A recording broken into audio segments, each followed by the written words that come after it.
everyone, and welcome to JCPS Digital Learning Live.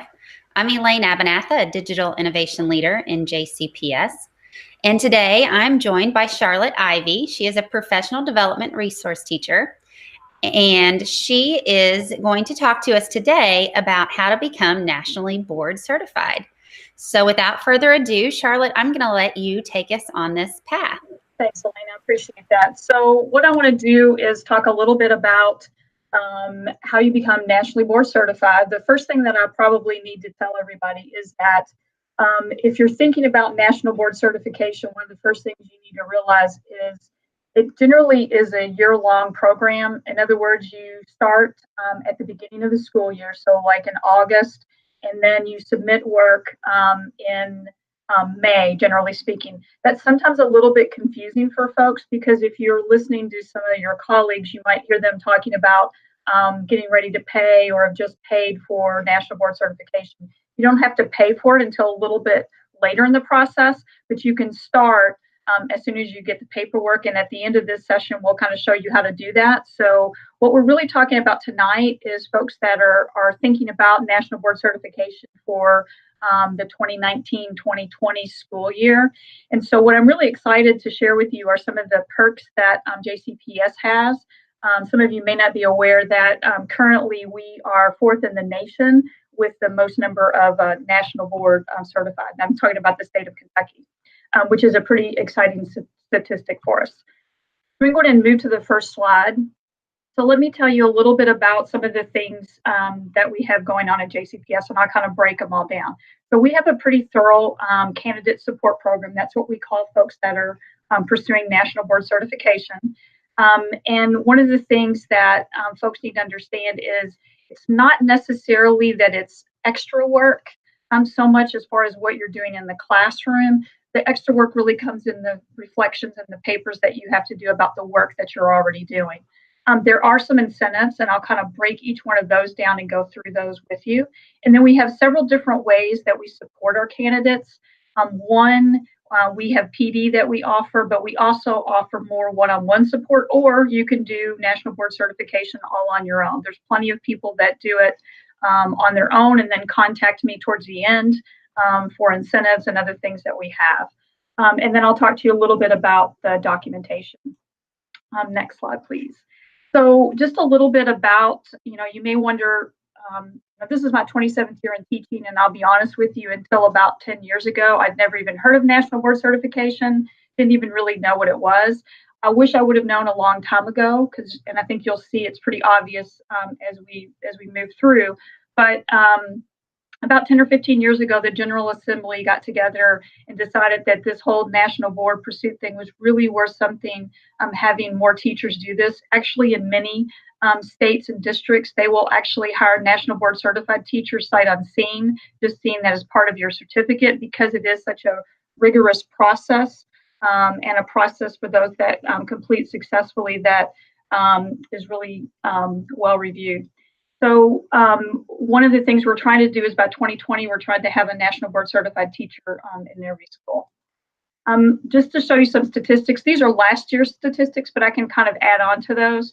So you can see how many national board folks there are nationally. You can see in Kentucky, you can see then in JCPS. Last year we had 53 new folks that became national board certified. And I'll break that down for you a little bit. The numbers are not always that large. Sometimes they're larger, sometimes they're smaller, because the way national board is set up now, you actually have 1 to 3 years to pursue it. So when you look at those numbers, it's a little difficult to kind of see what else is going on. For example, we had 16 new candidates this year, but then I also have about 90 folks that are currently pursuing. So they could be on 1 year, 2 or 3. So we have quite a few folks doing this in JCPS. If you look at the next slide, some of the incentives that we have that go along with national board certification, a lot of folks that have their master's degree and are looking for a way to get their rank 1 will pursue national board certification. And the other reason that folks will sometimes look at national board certification, other than just the great educational experience that it is, there also is currently a $2,000 a year annual salary supplement that you will receive if you are teaching in your national board certified area. So let me say just one more thing about kind of the rank one piece, and I'll break this down a little bit further, but pursuing your rank one through national board is a lot cheaper than going the traditional route and going to a university, college, or doing an online program. And I'll talk to you a little bit about that as we move along. On the next slide, a couple of different supports that we currently have, just to kind of break this down if you're a candidate. And you kind of choose, once again, your level of support. We have something called cohorts. A cohort is a small group of candidates that meet together, and they have a national board certified teacher that kind of leads them on the journey. And what that national board certified teacher tries to do is really help you with understanding your different components, the work that you're doing, and then support you through the process. Now, they don't tell you exactly what to do. They're not going to 100% edit your paper for you, but they are there to support and kind of to guide you and help move along. The other thing that we also have is we do have sub days for national board candidates. The way that works is in the national board process, there are 4 components that you complete. You actually can have one sub day for each of those components. So as long as you fill out the paperwork appropriately, ask for the professional leave on a proper time frame, generally you can get those. Now, some folks like to take those release days. Other teachers don't really like to be out of their classroom, so they don't really use those. We have professional resources. There are a couple of books that we give you, and I'll talk to you about those to also help support you.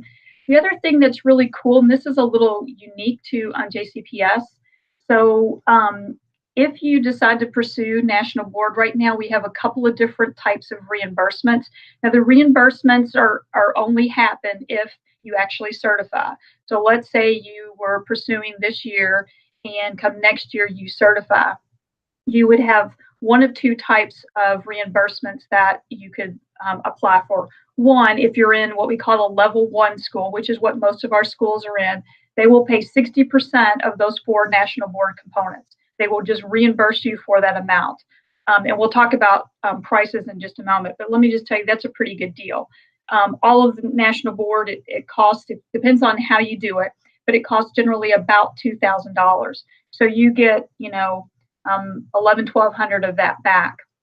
The other thing is if you're in one of our more struggling schools, if you're in a level 2 or level 3 school, they are actually, this year we just voted in that you would get 100% of your national board money back, which is pretty awesome. The only criteria with that is then they just ask that you stay at that current school for the next 3 years before you would move to another school. So that's pretty cool. There is also something else that I'll just bring up. We won't talk a whole lot about this tonight, but just like anytime you're pursuing any kind of educational opportunity, with national board, you do have to recertify every so often. It now is every 5 years. And if you go to recertify and you're at a level 2 or a level 3 school, then you would be able to get 100% reimbursement for that as well. So that's a pretty good deal because some people are worried about that money. But generally speaking, what you're going to get monetarily is going to be a lot more than what you're ever going to pay out if you pursue national board. So let's talk a little bit more and kind of break down the cohorts a little bit. So right now, this year, I have 11 cohorts.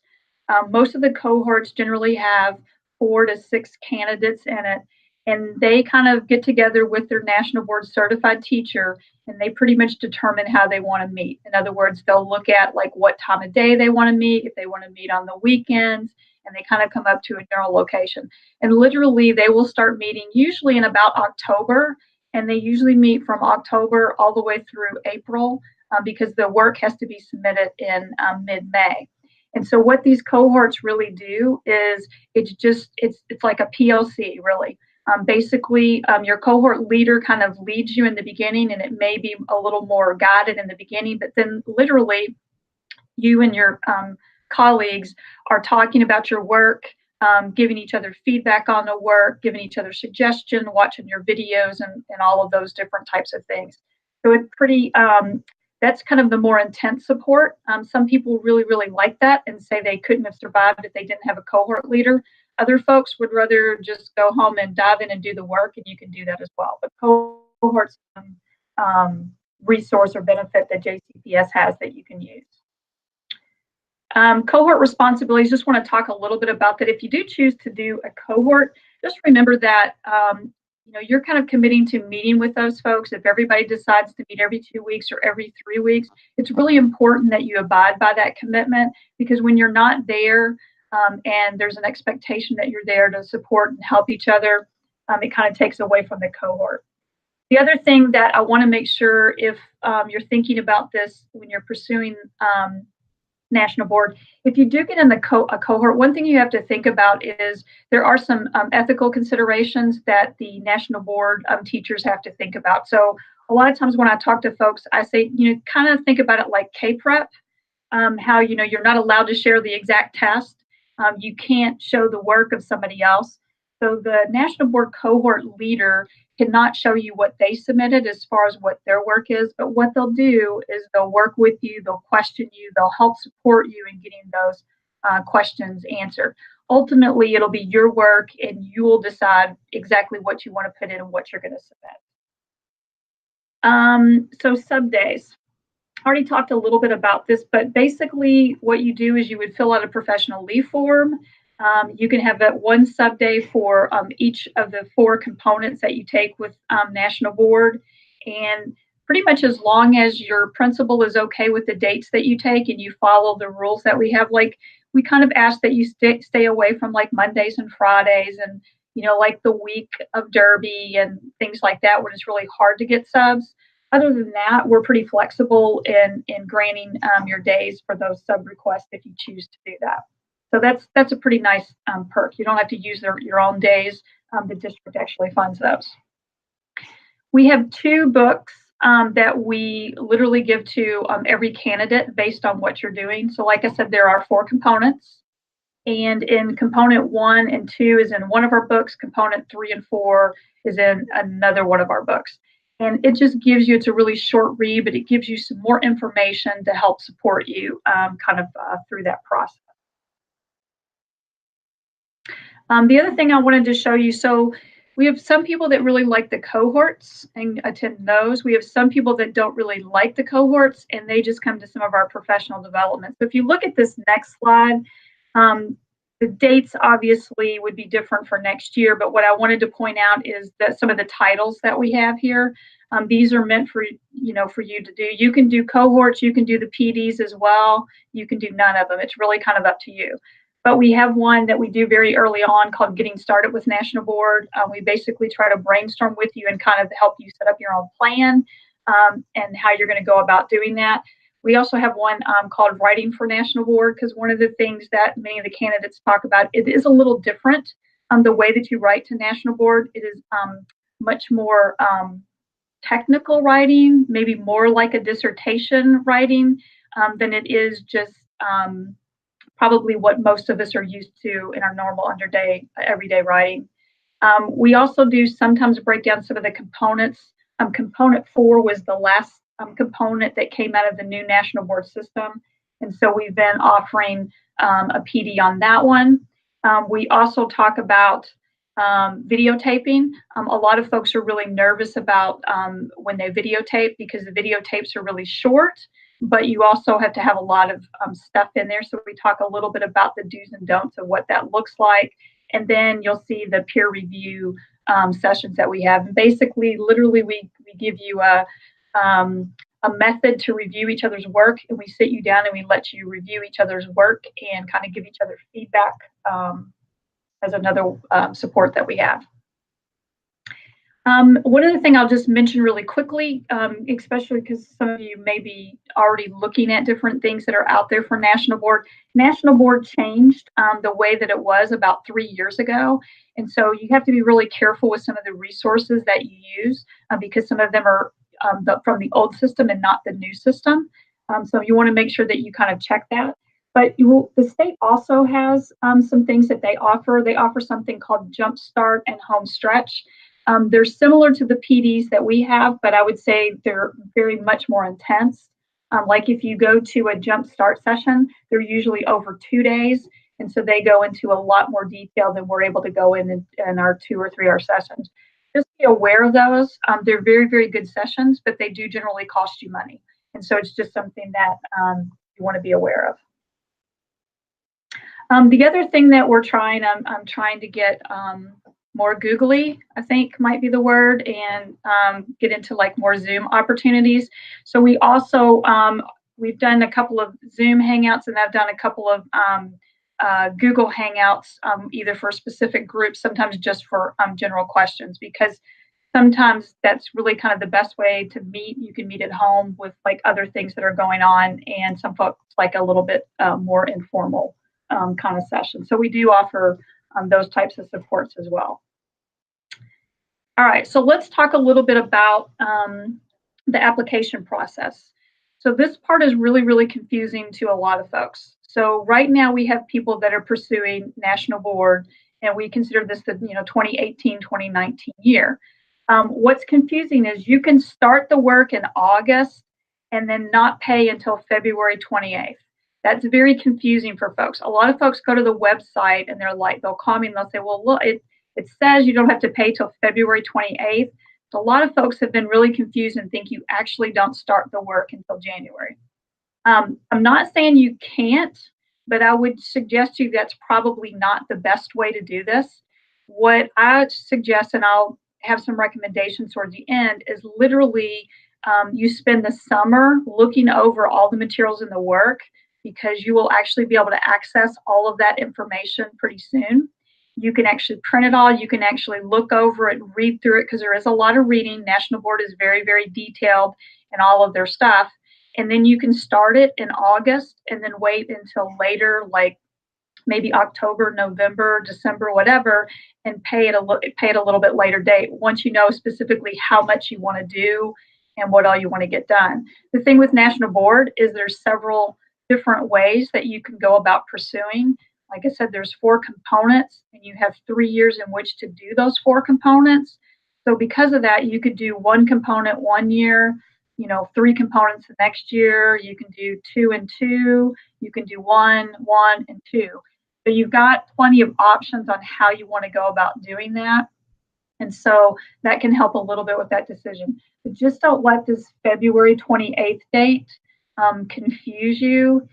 That is like, if you're going to plan on doing this for next year, the window will open up that you can actually register for National Board in April, and you'll have all the way till February 28th to pay for the 2019-20 year. So just kind of information to think about. In the fall, every year, regardless of where you're at in the process, you should receive a candidate information form from me. Part of my job is I work with and help with all the National Board Certified teachers.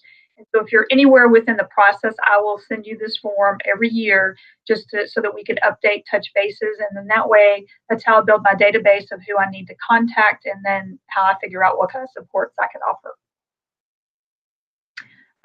So moving right along. So next steps about what you do if you're thinking about becoming a candidate. Like I said, this year's candidates have until the end of this month to register. After that point, the 2018-2019 is done. Around April, the new registration for 2019-2020 will open up. What I would suggest, though, and we're going to go on at the end of the session, we're going to go onto the National Board website. What I would suggest is you go online, go to the National Board website, and you start compiling some of this information, because there are several things you'll need to do. You'll want to know your standards for National Board. You'll want to download for each of the components based on what you're going to certify. And then there's also like a quick little guide that you can read through that can give you information. And we'll show you all of that in just a little bit. Just a quick quote from one of our National Board candidates. One of the things that I would suggest to you, if you're interested in this process, I would strongly recommend that you talk to folks who have gone through the National Board process. They're the ones that can tell you exactly every little detail about it. I think most of them will tell you it was hard, but I also think I haven't talked to one yet that hasn't told me it was one of the best processes they've ever been in. All teachers that I've talked to that have done this have talked about how much it has helped their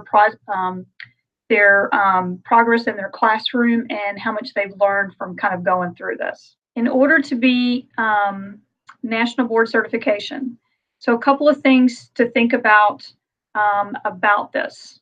So you're recognized nationally. As I said earlier, a lot of school districts look first for national board teachers and will a lot of times hire you guys sight unseen. I know JCPS, when we see that on there, we definitely recognize that they're probably a top candidate. One of the things I think is real important to think about is the whole process of National Board. When it came about, it was designed by teachers for teachers. You know, a lot of times some of the programs that we experience are done by folks that are not teachers and don't necessarily understand the day-to-day things in the classroom. One thing I do want to point out is when we talk about standards for national board standards are not exactly the same as your JCPS standards. You're going to see similarities, but national board standards are going to be a little more rigorous and probably not as specific as you're going to see with the JCPS ones. All right, next slide. So one of the things folks ask me a lot of time is, you know, how is this different than, let's say, going to U of L or UK to get your rank 1? Well, the first thing I can tell you, there's a huge payment difference. So if you do national board, it really kind of depends how long it takes you to complete the process. But generally speaking, for most folks, you're paying anywhere from $2,000 to $2,400. The difference is if you take it over more years, there's a registration fee every year, and so that's how you would incur a little more cost. Or if you were to have to retake a particular component because you didn't score as well, that would make an adjustment. But if you think about that, and it's been a long time, folks, since I've been back to college, but I can tell you it's a lot more expensive than $2,000. You know, I know you're talking, you know, 10,000 plus or more if you're trying to do a traditional rank 1. The other thing I think you'll see, and I'm not going to read through these bullets, but if you kind of look at what's on the slide, you'll see that the candidates experience a lot more reflection. They're able to really refine their work real time with the real kids that they have in their classroom. So it's not some generic situation that you're talking about. Literally, you are going to design the work around the group of kids that you have in that year that you're pursuing that particular component. And so it's kind of really exciting that you get to try the work with your students, see how the students do, reflect on that, and then potentially try new things. So pretty nice process.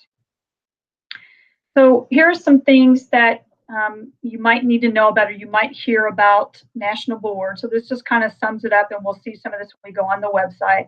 You're going to hear about the 5 core propositions over and over again. These are really the whole thing that National Board is based on.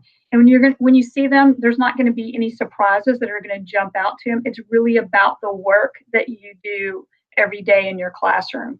There are 25 certification areas. So if you decide to pursue National Board, one of the first things that you're going to want to do is you're going to want to go on and you're going to figure out your certification area. So let's say you're a special ed teacher. So you're going to look and you'll find special ed, and then you would look at also like the developmental level or the developmental age. They go by age bands versus grade groups, and you'll see how that works when we go onto the website here in just a few moments. But you'll have to make some choices about that. And literally, you really are the only person that's going to be able to make that final determination of what you need to do. What the big thing to remember is, in order to stay eligible for that $2,000 salary supplement, you need to always be teaching at least 50% of the time in your National Board Certified area in order to do that. There are some videotape lessons when you are doing component 3, I believe. There are 2 videotape lessons with most of the certification areas. It tells you specifically there are questions that of what you need to have in that video, and there are questions about how you reflect on the video and give all the information. You'll see that with most of the components, with the exception of component 1. Component 1 is an assessment that literally you're studying your standards. all year long, and then you take that assessment. Generally, you'll sign up anytime between April 15th through, I believe the dates are like June 15th. So literally, if you sign up for component one, you're just studying for that piece all year, and then you register for a test date, you go and you take the assessment. The one thing you do need to know about the assessment component is there may be things on there. If you've been, let's say you've been teaching for 10 years and you've kind of been teaching the same thing over and over again, there may be things in your assessment component that you're not as familiar with because you haven't been teaching those, but they are part of your standards. And so you'll need to make sure that you're aware of that. Everything is done electronically submitted. Not a huge process. Most people don't have many problems with that. The big thing is if you know the due date is May 15th, please don't try to upload on May 15th. That's when folks end up running into problems with that. Okay, so here are the 5 core propositions that I was talking to you about earlier. And like I said, literally, if you look at these are what we do as teachers. There's no surprises here. You know, teachers, we know our subjects and our students. We're responsible for managing and monitoring our kids. We think systematically about our practice. We are members of learning communities, and we are committed to students and their learning. I mean, literally, that's what we do as educators. And so these are the 5 core propositions that you'll see throughout the National Board work, and probably something that you'll learn pretty quickly and probably refer to if you decide to pursue National Board. So the next thing you'll see are the 25 certification areas. Like I said, we'll look at these in just a moment when we go online, but these would be the areas that you would be choosing. So you're going to choose a certification area, and then you're also going to choose a developmental age group. So, for example, there's a couple of these that some of you may not be aware of what they are. So let me point out generalist. A generalist is for somebody that's elementary certified. Many of our elementary folks teach everything. And so a lot of times they will end up getting a generalist certification because that will cover you no matter what you teach. Let's say, for example, if you moved from, math to reading, which you potentially could do with an elementary certification, you would still be eligible for that salary supplement because you would still be teaching within that certification area. School counseling has just recently been added within the last couple of years. So counselors can pursue National Board certification and can be eligible for all the things we talked about. And then career and technical education. We have folks in high school that are career and technical ed teachers, and they also can pursue National Board certification. So a couple of things that you need to think about early on, because sometimes I have some of the young teachers are ready to come back and do this pretty quickly. You need to have at least 3 full years, not in your 3rd year, 3 full years of experience pre-K through 12, whatever your area is. You need to have at least a bachelor's degree, and you have to have a valid teaching license in order to pursue National Board. Now remember, you cannot pursue National Board to get a master's degree, only to get your rank 1. So if you were thinking about doing it for your master's, like I said, it won't give you that bump. But if for whatever reason, let's say you decided to do it out of order and you went for National Board, as soon as you got your master's, then because you had your National Board, it would bump you up to a rank 1 if you decided to do it out of sequence. Okay. So what I want to show you really quickly is just, these are unless something changes between now and the end of the year, but currently these are the prices and the fees for National Board. So as I said, folks for this year, the 2018-2019 are finishing registering all that price. Once that gets done, then actually the website will roll over and people for the 2019-2020 can actually start registering if you wanted to do that. But remember, you don't have to do that to go on ahead and see the work. But here's what it costs. So each year there's a $75 application fee. So remember I said you have 1 to 3 years in order to pursue it. If you take 3 years, you're going to pay $75 each of those years. Each component is $475. Once again, there are 4 components.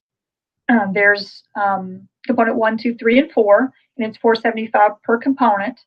That would be the only cost unless you didn't successfully pass one of the components, and then you would have to redo one of the components. Okay, so let's say best case scenario, you did it in 1 year, right? And you were successfully completed all 4 components. It would cost you $1,975 is how much it would cost. And so the good news is, let's play that scenario out a little bit further. Let's say you're doing this for your rank 1. So you would get your rank 1 that year, right, that you certified, plus you would also get that $2,000 salary supplement as long as you were teaching in your area. So as you can imagine, it is a pretty significant financial boost. Also, I have listed down here the testing window times for you. So if you remember, component 1 is what I told you was literally the assessment. So if you were to register for that one, you would just be studying on your own. You would get an email. They usually send the email out in February or March, and it says, here are the dates for the assessment. And then you just literally sign up for one, you show up, and you go and you take the assessment. And so that usually the testing window is from, like I said, usually about mid-April to mid-June. So what we want to do really quickly is just kind of show you the National Board website. And so the main reason for doing this is it can be a little confusing when you get on the National Board website. So I would just want to kind of show you, if you just enter in, what you want to do is you're going to, if you scroll across and get to what we do, and you want to go down to the Candidate Center. And then once you get on the Candidate Center, you really want to go to first time and returning candidate resources. That is not to say there's not a lot of other great resources on the National Board website, but this will get you to the information for you to be able to make some decisions pretty quickly about whether or not you want to do National Board. And so one of the things that I wanted to point out to folks, first of all, you'll see under the guides and frequently asked questions, you're going to see something called the Guide to National Board Certification. That would be something that you would want to upload pretty quickly. I want to say it's about a 36, actually that one might be a little bit longer, but it basically is just a general guide and a good way to kind of read through and get some really, really quick information on the whole process of National Board. So it will tell you a little bit about each of the 4 components. It will tell you about the requirements. It gives you some dates and so forth. So that's a good general guide to kind of look at to get some specific information if you're trying to decide whether or not you want to do National Board. A lot of the other pieces would be pieces under that the guides and frequently asked questions would be things that you would probably come back to later once you've decided to do National Board. Because those would give you more detailed information about how to do the assessment center, scoring guides, and that kind of stuff. If you look at the next one, you see there are a couple of instruction things highlighted. Once again, general portfolio instructions is a nice one to look at.